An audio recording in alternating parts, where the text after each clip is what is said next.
So we've been fortunate enough, as I mentioned, to do 10 studies now. The first 3 were dedicated to looking at salmonella host pathogen interactions and to sort of give us the pathway towards designing a development strategy for a potential vaccine. We have gotten 2 targets that we've identified. We have submitted that IP, and that work, we are working with a host of other groups to understand how we can push that forward for further development. We also did a couple of survey flights where we looked at a variety of new organisms that some of which we were able to test in the host pathogen model, and some of which we just looked at growth characteristics.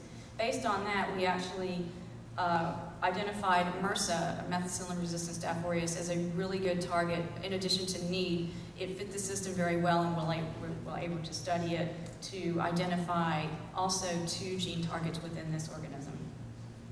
These are the different organisms that we've flown: 5 different bacteria, 1 yeast.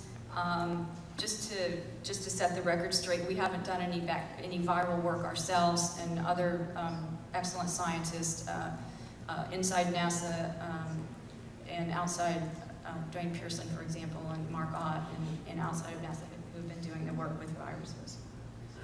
So just in terms of progress, the findings, I think, for me, this is the punchline that I always try to get across to people like you who we're excited to tell about what we're doing.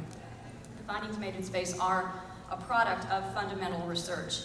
If it hadn't been for that fundamental finding of the increased virulence of salmonella that was made several years ago, we wouldn't have had the platform from which to take this and try to develop a business strategy around it to see if this was feasible for commercial R&D to develop a therapeutic. The science that we've been able to accomplish has facilitated the development of a privately held venture, Astrogenetics, as I mentioned. We have had 10 payloads. Our current work now is focused on MRSA. So really the question that I get all the time is, how can using space change drug development on Earth? Well, we all realize that processing and manufacturing in space is a very costly venture. And a lot of people have alluded to the fact that ISS serves as a platform for new discovery, and I think this work really echoes that. On Earth, in general, in the pharma industry, the R&D pipeline for a single agent may take years of work to allow identification of just even 1 or a few good candidates. At the end of this period, the possibility exists that this candidate agent, after all this time and effort and resources and dollars invested into its development, it may not be suitable for continued development.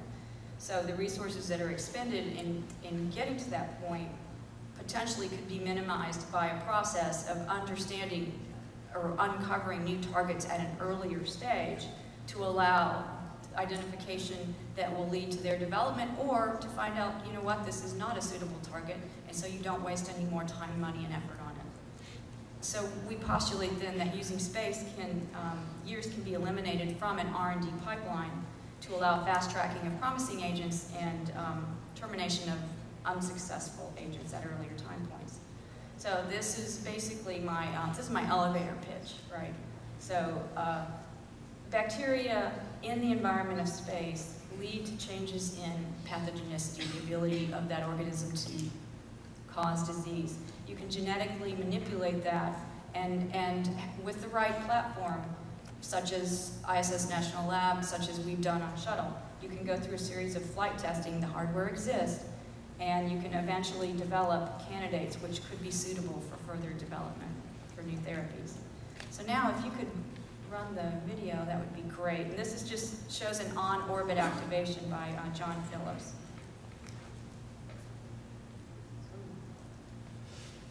There's actually a shorter version of this that I clipped, but let's hope that's it. Hi, this is what's called the NLP vaccine experiment, and I've got 8 of these little canisters that have a bunch of test tubes inside them that have a couple of different biological specimens and agents, and I activated it a few days ago, and at this point I'm going to deactivate it, which is turning this crank. It moves the pressure plate and injects a reagent that stops the reaction inside. So I inspect it, and then move that pressure plate with his hand crank, inspect it again, shake it a little, and put it away.